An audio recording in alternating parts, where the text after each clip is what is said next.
সীমান্তে ধাওয়া করে ভারতীয় নাগরিককে আটক করল বিজিবি। মেহেরপুরের মুজিবনগর সীমান্তে পাচারের সময় 18টি স্বর্ণ বারসহ নূর হোসেন নামের এক ভারতীয় নাগরিককে আটক করেছে বর্ডার গার্ড বাংলাদেশ বিজিবি। মঙ্গলবার বেলা 11টার দিকে মুজিবনগর হেলিপ্যাড সংলগ্ন মাঠ থেকে তাকে আটক করা হয়। আটক নূর হোসেন ভারতীয় নদিয়া জেলার চাপড়া থানার হৃদয়পুর গ্রামের মৃত সানাই শেখের ছেলে। মুজিবনগর বিওপির টল কমান্ডার হাবিলদার মোহাম্মদ রফিকুল ইসলাম গণমাধ্যমকে বলেন, মুজিবনগর সীমান্তের 10/5 নং পিলারের এলাকায় ভারতীয় এক নাগরিক স্বর্ণ পাচার করেছে এমন সংবাদের ভিত্তিতে বিজিবির সদস্যরা আগে থেকেই অবস্থান নেন। এ সময় বিজিবির টল দল সন্দেহভাজন এক ব্যক্তিকে হেঁটে উক্ত এলাকা দিয়ে সীমান্তের দিকে যেতে দেখে ধাওয়া করে।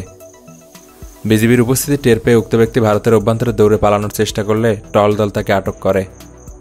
পরে তাকে জিজ্ঞাসাবাদ করা হলে পরিচয় নিশ্চিত হয়। আটক নূর হোসেনের কোমরের সঙ্গে প্যান্টের ভেতর টেপ দ্বারা মোড়ানো 3টি প্যাকেট উদ্ধার করা হয়। এসব প্যাকেট থেকে 18টি স্বর্ণের বার উদ্ধার করা হয়। উদ্ধারকৃত এসব স্বর্ণের ওজন প্রায় 2 কেজি 18 গ্রাম।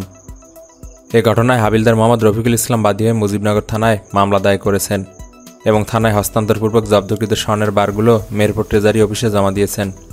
তিনি আরও বলেন, চুয়াডাঙ্গা ব্যাটালিয়নের অধিনায়ক লেফটেন্যান্ট কর্নেল জাহিদুর রহমানের পরিকল্পনা এবং দিক নির্দেশনা মোতাবেক এই সফল অভিযান পরিচালনা করা হয়।